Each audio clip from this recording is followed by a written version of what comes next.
Conversa com o Poeta de hoje tem a honra, a alegria de receber nos nossos estúdios um poeta, ator, dramaturgo e diretor de teatro e cinema, Romário Machado.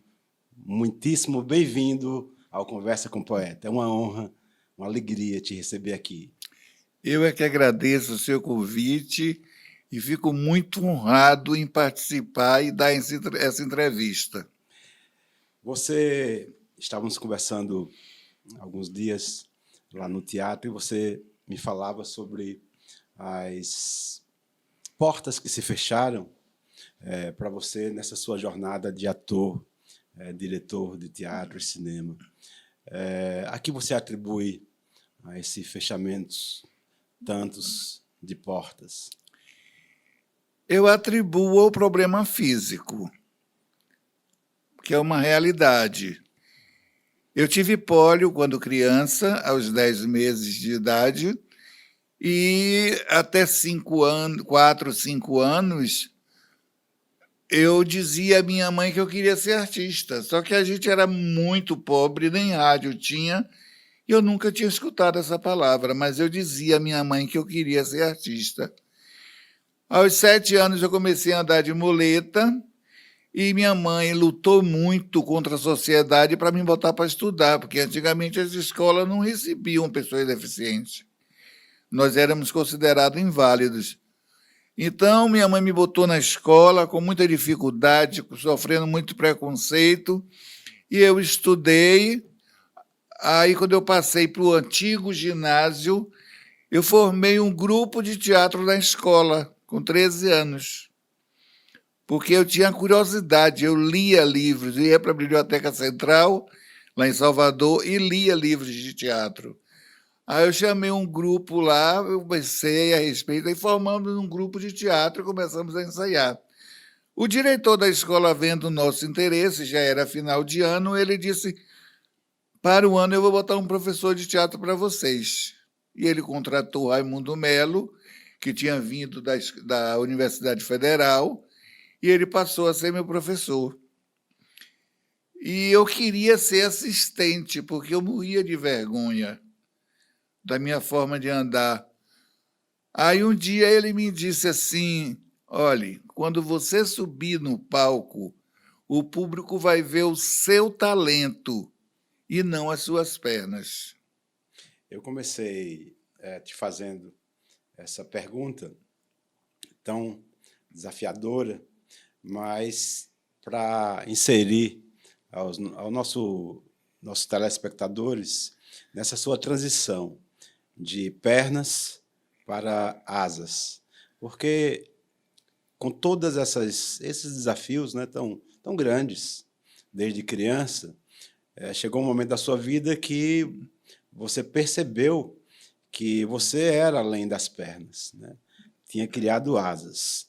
Quando é que você se descobriu esse poeta, esse ator, esse diretor de teatro que hoje percorre o Brasil fazendo coisas tão importantes para a dramaturgia brasileira?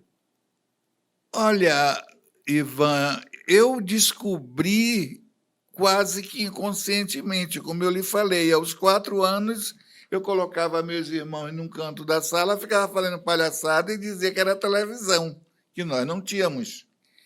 Agora, conscientemente, foi aos 13 anos. Foi a primeira vez que eu pisei no palco andando de muleta. E como eu gosto muito de saber aonde eu estou pisando, eu acho que o meu talento, aliado a uma técnica que eu aprenderia academicamente, me daria muito mais possibilidades. Então, eu fui enfiando a cara, as pessoas me empurrando para sair, eu enfiando a cara, e, por fim, eu fiz licenciatura em artes cênicas, depois eu fiz pós-graduação, depois eu fiz radialismo e fiz bacharelado em direção teatral. Porque eu acho que a técnica, você precisa conhecer onde você está. Quando eu trabalhava com meus alunos, que eu dei um tempo, Eu gosto de ensinar a eles o que é o teatro, o espaço, onde é um proscênio, o que é um ciclorama, sabe? Eu gosto que o ator ele saiba onde ele está pisando, porque ele não vai trabalhar a vida inteira comigo. Se ele sai e vai trabalhar com um diretor muito técnico, ele vai usar palavras técnicas. Aí o ator diz, eu não conheço.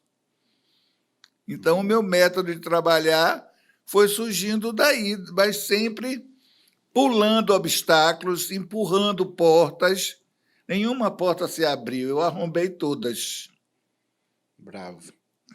Eu assisti um filme lindo chamado Rei, que conta, né, a história de Rei Charles. E eu queria voltar um pouco para a tua infância, porque as mães, quase sempre, são muito protetoras, né? Eu tenho uma filha que é atriz, né, poeta, e é mãe da minha neta Maria Flor, que é neurodiversa. Então, eu observo o cuidado, né, sempre. Como que era a tua infância com esses desafios? Como é que tua mãe te tratava? Como é que a sua família... Você me disse que, naquela época, e é verdade, era muito mais difícil, né? As pessoas tinham pessoas com alguma deficiência como um ser muito estranho e que não servia. Como que era na tua quer casa? Entrar nesse mérito, eu tenho história. Eu acho importante, porque a gente vai falar para tanta gente que, às vezes, precisa ouvir, né? Geralmente, quando eu falo nesse assunto, eu falo para as mães, seu filho tem uma doença, mas ele não é inválido. Porque até o final do ano 2000, não, do ano 2000, a criança que nascesse com deficiência ela era chamada de inválido.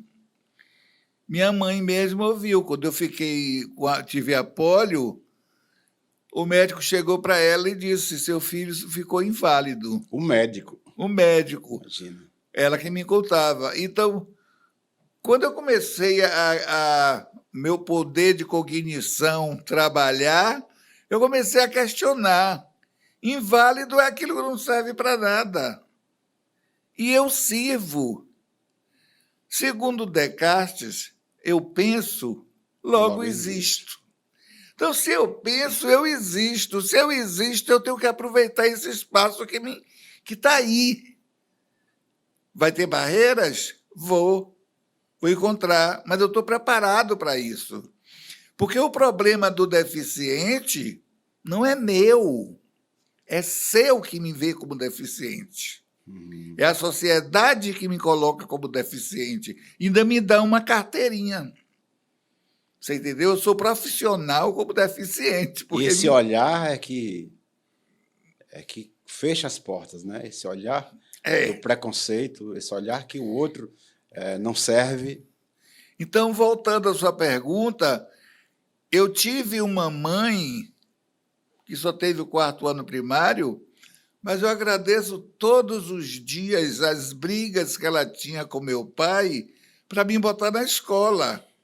Porque o que eu ouvia dentro de casa, de meu pai e de meus irmãos, isso eu com 9 anos já estudava, eu acho que já estava no 3º ou 4º ano, era que, para que botar esse menino na escola? Aleijado não precisa estudar, que para pedir esmola é só segurar uma cuia. Aquilo machucava, aquilo cortou, que até hoje não cicatriza. Mas eu não me deixei abater. O que aconteceu comigo é que eu olhava para as pessoas que não me aceitavam e distanciava de mim. Aquilo que me faz mal, eu quero longe de mim. Eu cheguei a um ponto que eu só tinha eu para lutar. Minha mãe não tinha condição financeira, não tinha muito estudo, mas eu tinha. Então, eu ia para a biblioteca, eu estudava, mesmo curso normal, comecei a fazer teatro aos 13 anos, que me deu a capacidade de chegar frente a um palco e falar com um público de 1.000 pessoas, sem problema nenhum. Eu perdi o meu complexo que eu tinha com o teatro. Eu acho que se todo mundo soubesse, faria um curso de teatro pelo menos uma vez na vida, porque a nossa vida ela é dividida entre antes e depois do curso de teatro. Quando você faz o curso de teatro sério, você percebe que você muda seu olhar, porque você passa a prestar atenção nos outros. Porque é assim que o ator vive. Para ele fazer um personagem, ele vai lá no arquivozinho da cabeça dele, busca uma ficha de alguém que ele viu em algum lugar e pega um detalhe dessa pessoa, pega um detalhe de outra e compõe o personagem. Então, a gente observa muito. E eu observava que eu era distante. Entrei na universidade, as pessoas mantinham uma certa distância de mim. E quando falava comigo, falava com um certo desdém. Aí eu pensava comigo, o problema não é meu, o problema é dela. Eu tenho minha diferença, e quem não tem?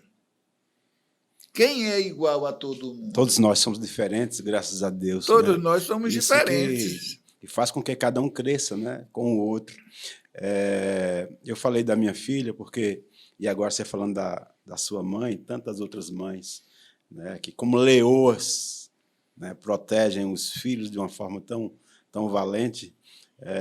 Eu tenho tanto orgulho assim da minha filha, quando ela, no tratar com a minha neta, e você falando da sua mãe agora, aí me veio essa lembrança, que a minha filha, Laíra, ela sabe, todos nós sabemos, é fato, que a minha neta tem algumas fragilidades, mas que tem mais potencialidades do que fragilidades, né?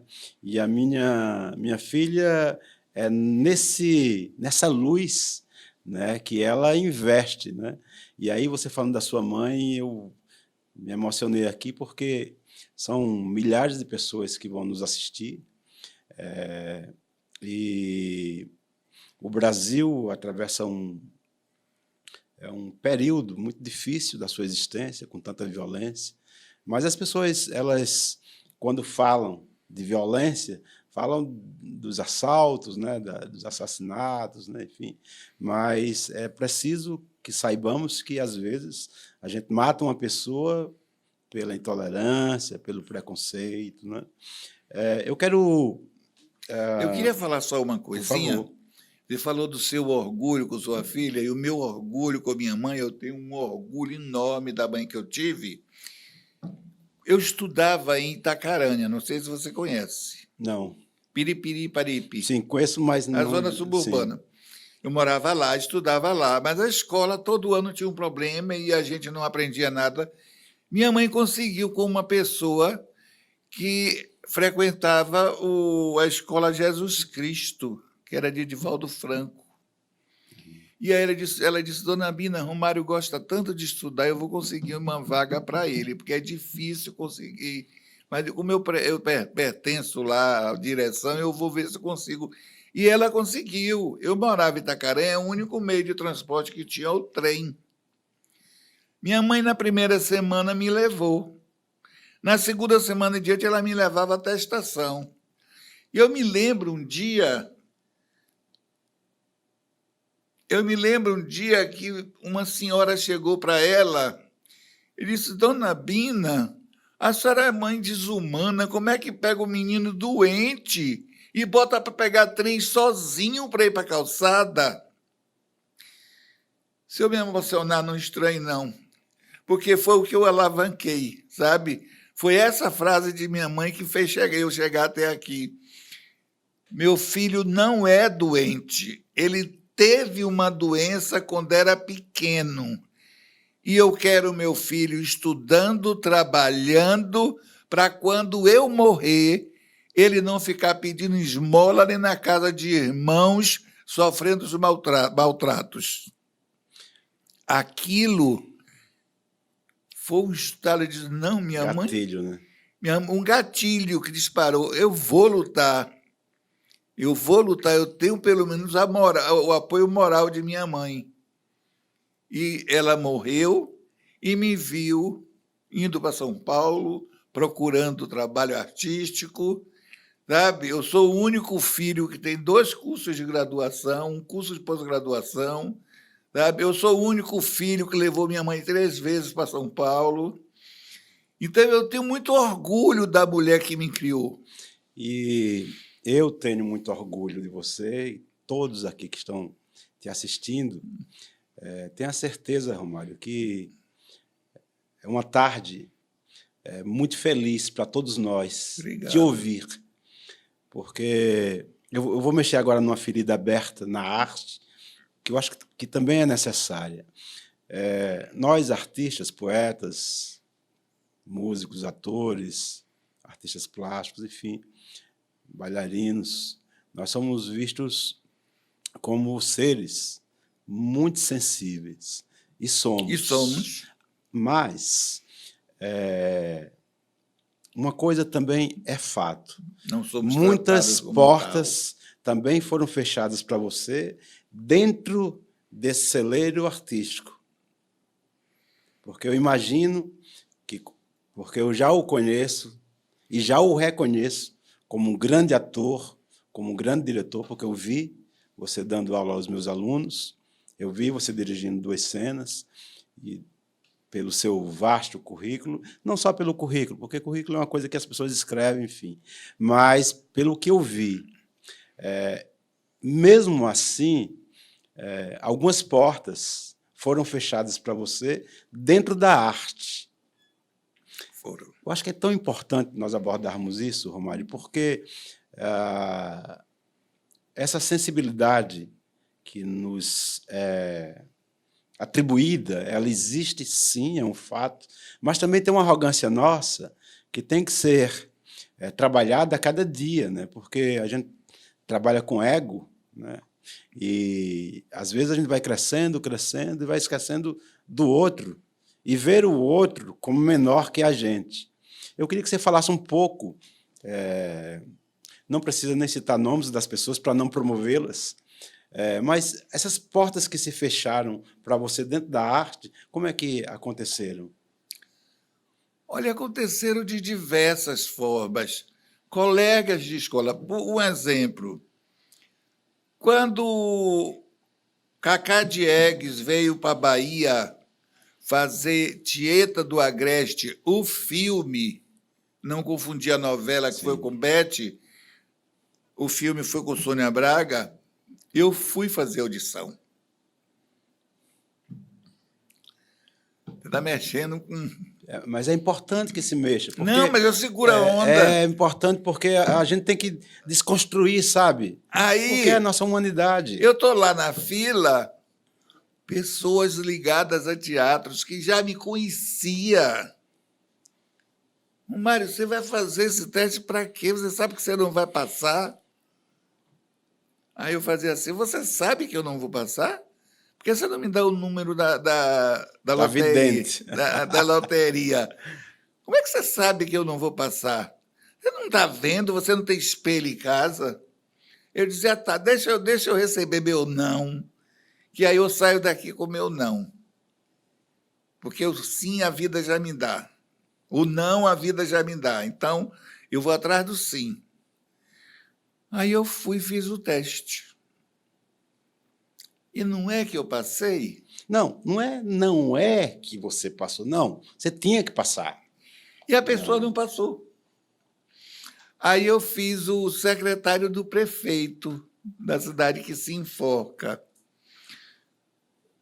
Uma outra coisa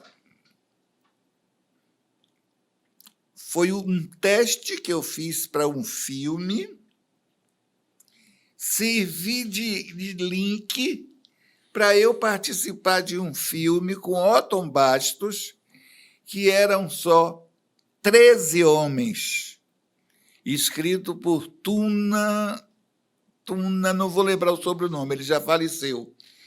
Eram só 13 homens, e eu fazia Carregosa, o dono da loja, da cidade pequena que foi gravada de Chapada Diamantina. Inclusive, trabalhei com o Arildo. Um grande beijo e gratidão, Arildo, Muita por gratidão. tudo que você representou, não para apenas o teatro baiano, mas para o teatro mundial. Onde você estiver, meu irmão querido, mestre, sagrado, esteja na luz. Você faz muita falta e você ainda é muito necessário para todos nós que fazemos teatro. Eu digo a você, já que a gente está falando de Arildo, para mim, Arildo não morreu. As pessoas só morrem quando elas não são amadas. E Arildo é muito amado. Sim. Eu carrego Arildo aqui dentro, porque quando eu tinha 20 e poucos anos, eu fui assistir Sonho de uma Noite de Verão, lá no antigo Teatro Santo Antônio, e eu vi lá Arildo fazendo a peça com Cacá Nascimento e Selma Santos. Selminha. Eu não tinha nem 20 anos ainda, eu acho. Eu deitado assim, pensando, o sonhador, né? Será que um dia eu vou contracenar com esse homem? Não é que 40 anos depois eu contraceno com ele em Mulher Sem Pecado, numa cena eu e ele só. Inclusive, eu tenho essa cena, está no YouTube, tem 8 minutos, eu e ele só. Foi uma honra muito grande para mim. As coisas que eu ouvi daquele homem só me deram a certeza que eu estava no caminho certo. E depois ele me convidou para fazer uma peça de formatura de alunos de interpretação. Aí o grupo, eram 3 meninas, e elas escolheram uma peça de Camille, que eram 3 mulheres e 2 homens. Um homem eles pegaram o Celso Júnior, não sei se você conhece. Sim, claro. Mas o outro personagem era um velho que ele não falava a peça inteira, mas ele circulava em cena direto. Ele era uma pensão, e quando saía uma pessoa da pensão, ele ia lá limpar o quarto, varrer. Ele ficava no balcão para atender as pessoas, ele estava sempre circulando em cena, sem falar nada. E aí eu soube que Arildo falou: vocês estão com dificuldade de conseguir o ator para fazer isso. Se vocês quiserem me ouvir, o único ator que vocês vão achar para fazer isso é o Romário Machado. Uma atriz, que eu prefiro não citar o nome, disse: eu não quero aquele aleijado na minha peça de... Desculpe. Na minha peça de formatura. Eu fiquei sabendo disso. Tem gente que diz assim: você deveria não ter aceitado. Eu aceitei. Arildo me convidou, era um convite de Arildo e não delas, porque elas tiveram que aceitar porque não achava, e tinha data para estrear a peça. Arildo me chamou e disse: Romário, eu estou ensaiando uma turma de interpretação e eu gostaria que você trabalhasse para mim. São 8 dias de apresentação. Eu disse: tudo bem, você me dá o texto. Ele disse: só tem um problema. O personagem não fala. Eu disse: onde é que está o problema? Eu quero fazer o personagem que não fala. É a maior prova de que eu sou ator se eu conseguir fazer o personagem que não fala, porque o texto sustenta o ator. E quando não tem texto, é o ator que sustenta o personagem. Aí ele deu risada, ele disse: eu sabia que você aceitava. Arildo me conhecia desde quando eu tinha 15, 16 anos. Aí eu aceitei. Você sabe que o elenco inteiro não falava comigo? Não me cumprimentava, nada. Vai ver que era porque você não falava na peça. O pior é que na peça eles falavam comigo, com o personagem. Eles não falavam comigo. E Arildo olhava para a minha cara e dava risada. Aí depois ele perguntava: você vai sair? Eu disse: não. Eu estou aqui por sua causa. Eu estou aqui fazendo teatro para um público. Eu não estou fazendo teatro para eles. E que fosse, porque às vezes, de um tempo para cá, eu tenho. Meus alunos sempre brincam, porque eu falo para eles que eu não me importo muito quando as pessoas me fazem crítica, falam mal de mim, enfim. Como é que você não se importa? Eu falei, não, porque, primeiro, eu não me acho tão importante para que ninguém não possa falar mal de mim. Primeiro. E depois, às vezes, Romário, as pessoas falam mal da gente, não digo no meu caso especificamente, mas de outras pessoas, não é nem por maldade, é porque elas não conseguem falar delas mesmas e tem que eleger alguém, né, para falar, enfim. Mas o que eu sei de verdade é que você se tornou esse homem de teatro, esse ser tão necessário como é o Arildo. Arildo, eu lembro, ele era, além de um grande mestre, muito generoso, né? Muito. Eu lembro, ele esteve aqui algumas vezes, em Camaçari, aqui no Teatro da Cidade de Saber. Eu tive a sorte, Deus sempre muito generoso comigo, sempre muito bondoso.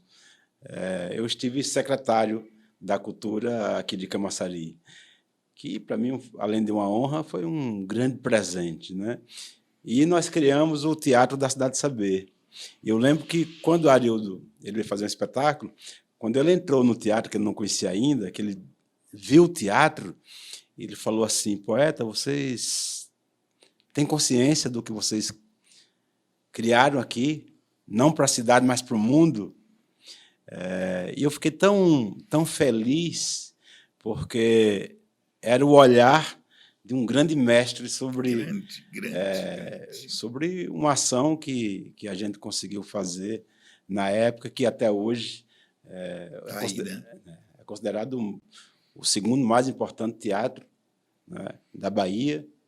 A gente só perde para o Teatro Castro Alves, né, e está aí para futuras, para presente e para futuras gerações. Uma das coisas que eu queria que você recitasse alguma coisa de algum texto que você fez ou alguma poesia dos seus livros. Eu posso fazer. Você pode tudo aqui. Eu posso fazer. Agora, eu não costumo recitar texto meu. Tá. Eu escrevo, mas não costumo recitar. Fique muito eu livre. Vou falar só um pequenininho. Vou ver se você me pegou de surpresa. Você podia ter claro. me avisado. Eu tenho uma espécie de dever de sonhar sempre. Pois, sendo eu um mero espectador de mim mesmo, eu tenho que ter o melhor espetáculo que posso. E assim me construo a sedas, a ouros, invento palco, cenário, luzes brandas e músicas invisíveis. Fernando Pessoa. Nossa, Fernando Pessoa. E é assim que eu vivo, criando coisas. Voltando à pergunta que você fez, de não citar nomes, tem coisas que precisam ser citado. Eu sempre corri atrás de todas as formas.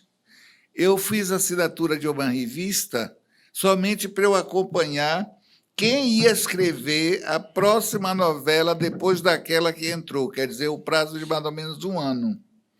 Aí eu mandava carta, mandava currículo, mandava tudo, pedindo, colocando minha situação e pedindo um personagem para mim. Você acredita que Silvio de Abreu me respondeu dizendo que a novela já estava com elenco fechado, faltava um ano para começar, com elenco fechado, como se eu fosse idiota e não soubesse que a novela é uma obra aberta, onde o autor pode botar um personagem até no último dia. Maria Adelaide Amaral me escreveu 3 cartas quando eu fui para São Paulo. Eu pedindo a oportunidade para ela. A última, ela me desejando boa sorte. Aí eu escrevi para ela: obrigado, Maria Adelaide. Como é que eu posso ter boa sorte se pessoas como você me fecham as portas? E nunca mais escrevi. Então, eu corri atrás.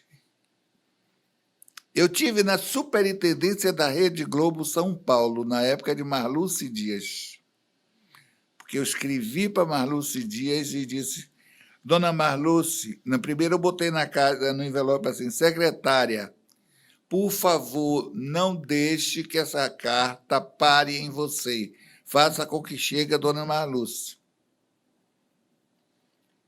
E aí essa carta chegou a Dona Marluce porque eu queria ir para São Paulo, para o Rio, fazer o cadastramento na Globo, mas eu não tinha condição financeira de pagar hotel, custear estadia, essas coisas.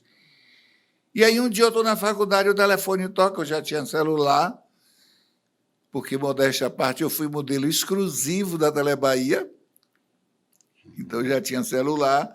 O telefone toca, eu disse: Romário, eu disse, aqui é Regina, secretária da Rede Globo, secretária da Dona Marluce.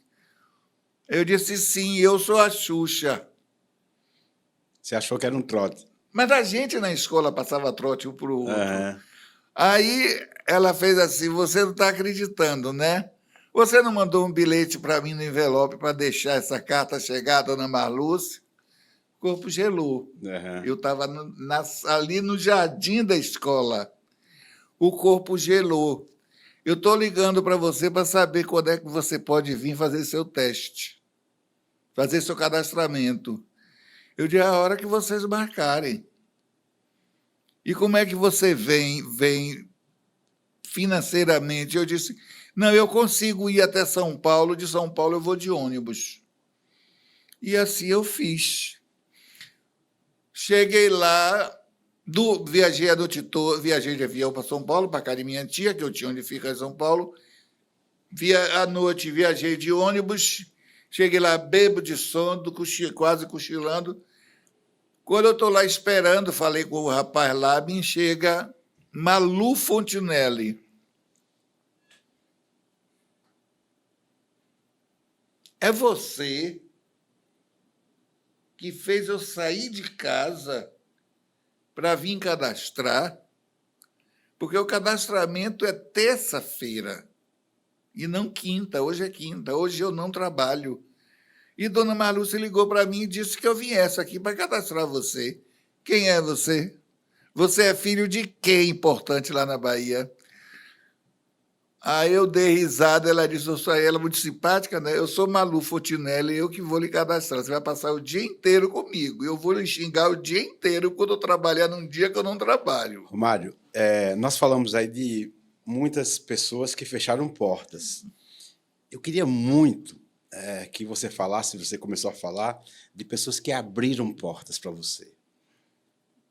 Porque essa secretária, ela foi de uma gentileza, de uma solidariedade ao seu sonho, né, de tanta beleza, que eu acho que é tão importante nós falarmos dela e de tantas outras pessoas que abriram portas nessa sua jornada aí de mais de 40 anos de carreira. Olha, que abriram portas mesmo.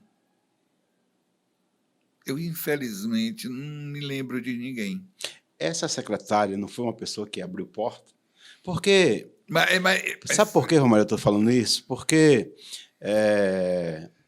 eu, enfim, um programa muito modesto, muito humilde, mas eu recebo aqui assim, pedidos inúmeros, né, de pessoas que querem ser entrevistadas. E a maneira que eu posso, dentro das minhas possibilidades, eu vou entrevistando todas as pessoas que sonham com isso e que também sejam úteis à cidade, no sentido de ter coisas diferentes, né? Então, eu fico imaginando uma empresa como a Rede Globo e essas pessoas que você cita, o quanto, né, deve ser milhares de pessoas que também pedem, né? Então, mas eu fiquei muito sensibilizado com essa secretária, porque a carta poderia ter parado nela, como diversas podem ter parado. Então, eu acho que ela abriu uma porta. Eu estava ensaiando meu novo espetáculo, quando o telefone tocou. E aí era Anderson, que é um dos mais importantes bailarinos não apenas da cidade, e da Bahia, né, que dirige uma instituição aqui, que é um grande patrimônio da cidade, que é a Bamuca, e hoje dirige o Teatro da Cidade do Saber. Então, é uma pessoa que vive a mil, né, super corrida. E também deve receber centenas de pedidos diariamente. Eu estava ensaiando, o telefone tocou, eu atendi, era ele. Ele falou, Ivan, você tem que conhecer Romário Machado. E me falou um pouco sobre você. Será que você poderia abrir um espaço no seu programa para entrevistá-lo? Porque ele é tão bacana. E eu achei assim, de uma gentileza tão grande, uma né? generosidade. De uma generosidade. Primeiro, porque você merece ser entrevistado por tudo que estamos falando aqui. Mas, como você, há outros tão importantes. Eu sei. Né?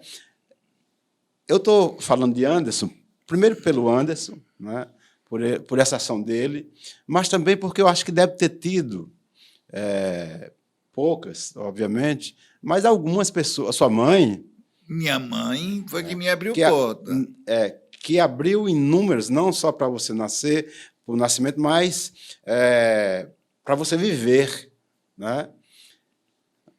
Essa secretária, eu preciso que você lembre de outras pessoas, porque é tão importante, porque, às vezes, é uma ação muito pequena, né? Mas que é tão importante para a gente e é importante que a gente fale. Eu ia chegar lá. Você e Anderson vai chegar. Mas você está me perguntando o antes. Peraí, eu e Anderson vai chegar como? Vai chegar na conversa. Uhum. Você e Anderson. Você me perguntou antes. Quando eu digo que não houve ninguém que me desse oportunidade, porque eu fui lá, eu fiz meu cadastro. E aí? Não consegui nada. Uma pessoa que eu posso citar que me abriu portas, mas era trabalho gratuito, mas eu mostrava meu trabalho de qualquer jeito, foi Arildo. Arildo, sempre que podia, ele me indicava para alguma coisa ou ele me chamava para alguma coisa. Mas eu fiz 30 peças, eu acho, dessas 30 peças, eu fiz 24 gratuitas. Vamos falar das 6? Você entendeu? Que viraram portais. Eu fiz a peça Mulher Sem Pecado da Companhia da Escola de Teatro da UFBA. Eu fui convidado pelo diretor alemão Evaldo Hackler, porque uma coisa liga a outra. Uma colega minha estava se formando e tinha que fazer uma cena, que era de Gian Francisco Guarnieri, não vou lembrar o nome. A mais importante dele. Sim, eles não usam black tie. Eles não usam black tie. Aí me falaram assim, Cristiane está precisando de um ator para fazer um personagem, mas é tão pequenininho e ela está com vergonha de lhe chamar. Eu disse, eu vou falar com ela. Aí fui procurar ela. Eu disse, Cris, eu soube que você está precisando de um ator para... Romário, eu não consigo um ator porque o personagem é tão pequenininho. Eu disse, mas ele não é pequeno. Os atores é que não enxergam a qualidade do personagem. Me mostre qual é. Aí ela me mostrou, eu digo, eu faço. Era o vizinho. Que ele só entra em cena, tem aquele amontoado de gente, ele bota a cabeça assim e sai. Só isso. Talvez. Eu estou futucando. Pode futucar, não tem problema. Talvez por essas peças que você fez gratuitamente, você esteja onde você está hoje, com a sua jornada, com a sua história. A minha história fazendo história contada, né? Aí o que aconteceu? Um certo dia, eu estou na escola de teatro, já perto de me formar. Arildo estava sentado na cantina, conversando com Hackler. E eu vi que Arildo apontou, que Hackler apontou para mim. Eu estava do outro lado, ele apontou para mim.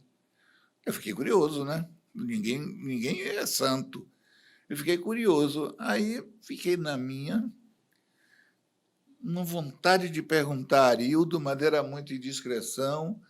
Mas como eu conhecia Arildo, ele iria soltar. Porque ele tinha umas coisas assim de dar umas tacadas na gente.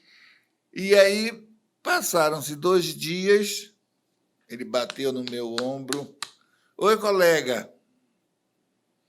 Que colega, Arildo? Sou colega porque sou ator. Mas eu não sou seu colega. Aliás, eu sou professor também. Comecei a brincar com ele. Ele disse, não está sabendo de nada? Eu disse, não. Você vai ser convidado para fazer A Mulher Sem Pecado e fazer o personagem que vai contracenar comigo. Eu disse, o quê, Arildo? Ele disse, Hackler me perguntou se eu lhe conhecia. Eu disse que eu lhe conhecia de muitos anos.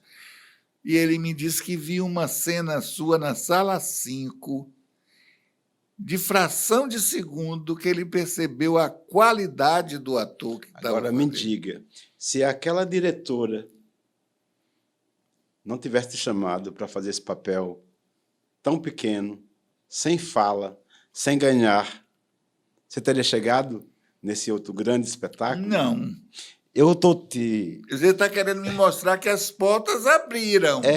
Algumas portas abriram. Não só as portas se abriram e vão continuar se abrindo, mas o que eu estou humildemente querendo mostrar, falar um pouco, sobre sua luz.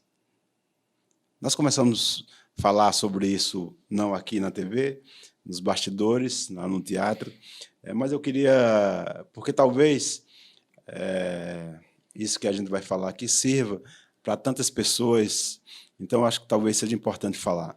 É que, às vezes, a gente é tão grande, a gente é tão importante, e não percebe essa importância, essa grandeza.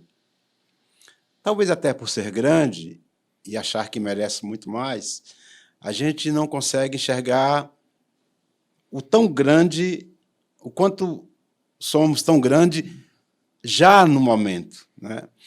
Eu sei que eu estou cutucando. Você está cutucando. Mas eu queria que você se percebesse. Você ainda não tem ideia de quem você é. A minha questão... E isso é importante tanto, sabe? A minha questão é que eu gostaria de ter vivido artisticamente, sobrevivido artisticamente, pagar minhas contas artisticamente. E isso eu não fiz. Mas isso, Romário, claro que algumas fragilidades que você tem, como todos nós temos outras, impediram de você viver assim, mas centenas de grandes atores, grandes artistas nesse país, na Bahia em especial, estão aí no canto, que não conseguiram viver também. Então, não é uma coisa atribuída a você apenas. É um país que não respeita os seus artistas, há um grupo de políticos que habitam o sistema, com raras exceções, que não conseguem enxergar que a educação, que a arte, que a cultura são os mais preciosos tesouros. Porque quando você atribui essa jornada do não conseguir a você... Desculpe. Não, tudo bem. Você está ocupando um espaço que você está se colocando, que é de tantas pessoas, mas, ao mesmo tempo, na realidade, o que eu quero te mostrar não é o que te falta, é o que você já é o que você representa, Obrigado. Porque quando... E aí, eu volto mais uma vez para o Anderson, que você não viu o jeito que ele me falou sobre você. Ele falou com tanta grandeza, né, e com tanta segurança, e pelos convites que me chegam aqui de tantas pessoas que querem ser entrevistados, ele não ia me indicar uma pessoa que não fosse, não tivesse coisas para dizer que fossem importantes, né? Então, isso já te coloca num lugar grande. Eu estou falando porque eu trabalho com a solidão humana há 30 anos, por causa do Teatro da Solidão Solidária, e às vezes eu me deparo, por sorte minha, com alguns gigantes que não enxergam suas asas. É só para refletir. Eu sei. Deixa eu lhe dizer uma coisa. Eu estou cadeirante há 3 anos. Eu não sou velho. Você sabe a diferença de velho para idoso. Uhum. Velho é aquilo que está jogado no canto. Idoso é aquela pessoa que está sempre procurando uma atividade, sempre procurando movimento. Eu tenho 3 meses que mudei para Camaçari. Quando a gente terminou de organizar um pouquinho a casa, eu disse para Tião, eu quero ir na Cidade do Saber. Eu quero procurar o diretor da Cidade do Saber para saber como é que faz para dar aula lá.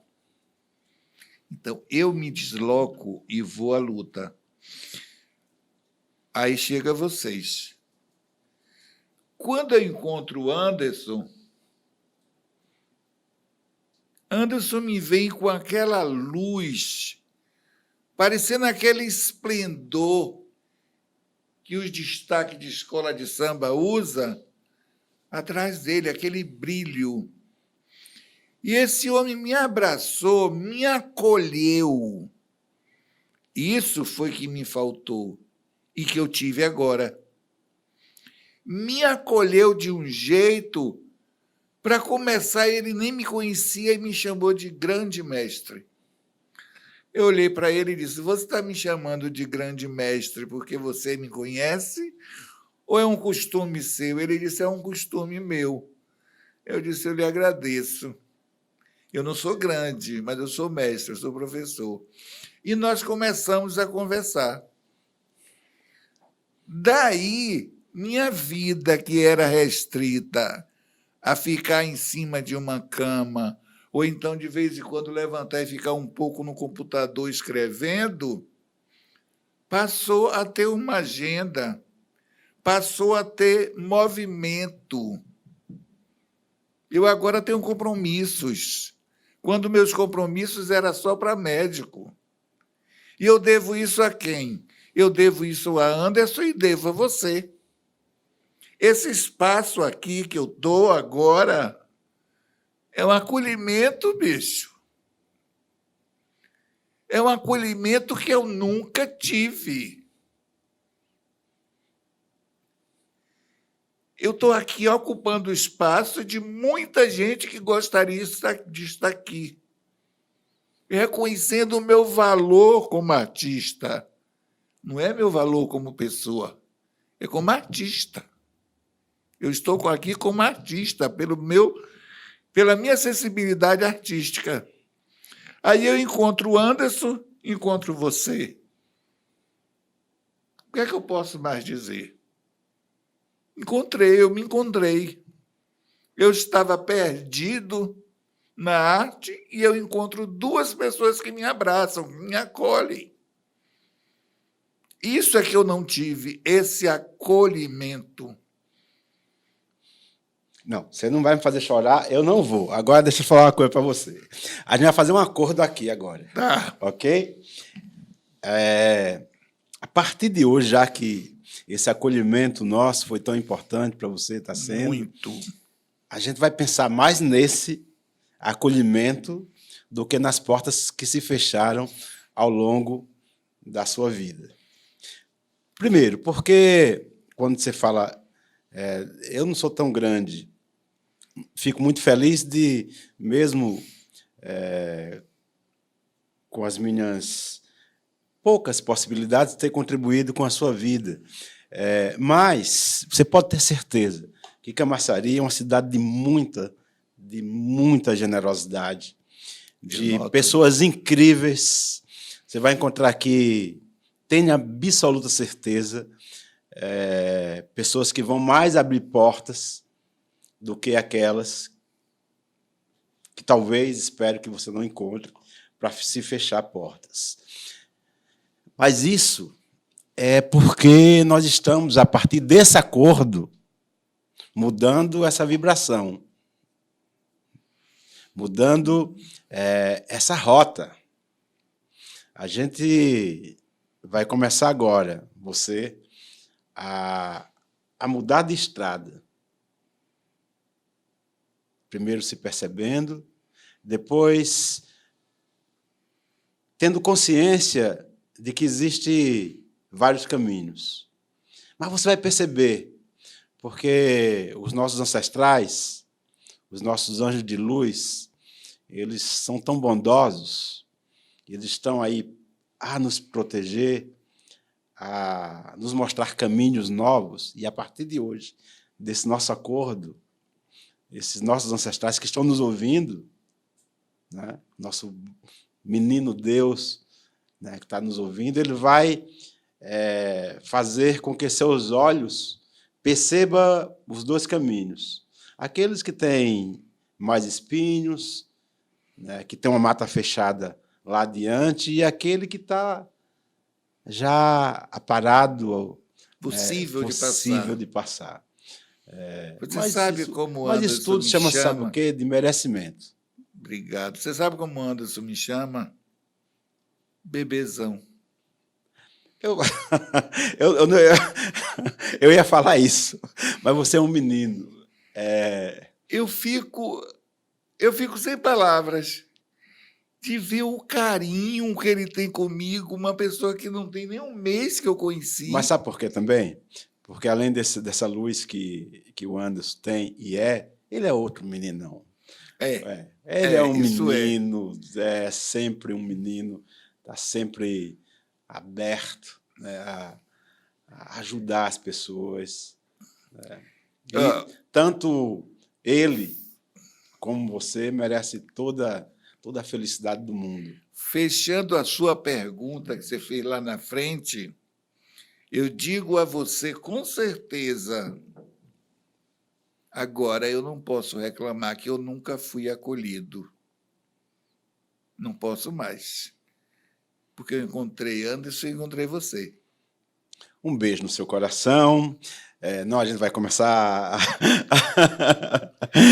Eu queria te agradecer muitíssimo. E eu também. Por esse tempo que você dispôs a vir falar sobre seu trabalho lindo, sobre sua jornada. Você tem a absoluta certeza que não só o Teatro da Solidão Solidária, mas muitos grupos aqui já estão se abrindo para ti, e que vai ser um presente também para a gente estar no seu caminho. Eu queria te agradecer, e, para finalizar o Conversa com o Poeta de hoje, eu sempre falo isso para os meus entrevistados, às vezes tem algumas perguntas que são tão importantes de serem respondidas e a gente não faz. Mas se quiser fazer... A gente não pergunta. Então, eu queria saber, agora vou passar a bola para você, tem alguma pergunta que você gostaria de ter respondido que eu não fiz? Fique muito à vontade para falar. Não, eu acho que eu falei tudo que eu tinha que falar. Principalmente que eu ia deixar para o final, mas já falei, que eu tenho muito a agradecer a vocês.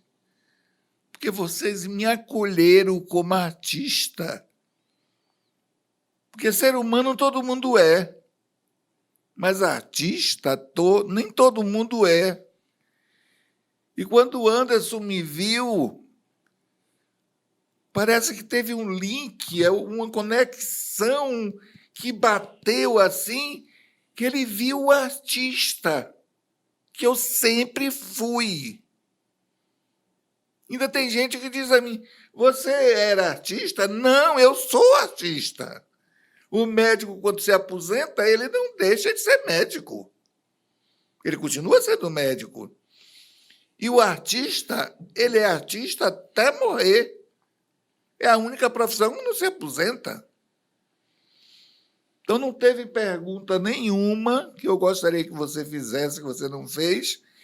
E eu queria chegar a esse ponto publicamente de agradecer. Obrigado, Anderson.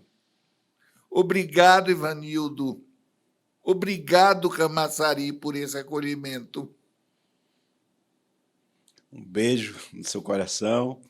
Queria agradecer muitíssimo à Prefeitura Municipal de Camaçari, em especial à Secretaria de Cultura, por essa dádiva, por esse espaço que me foi possibilitado de receber tão ilustres convidados e pessoas tão necessárias à cidade, à Bahia, ao Brasil, ao mundo.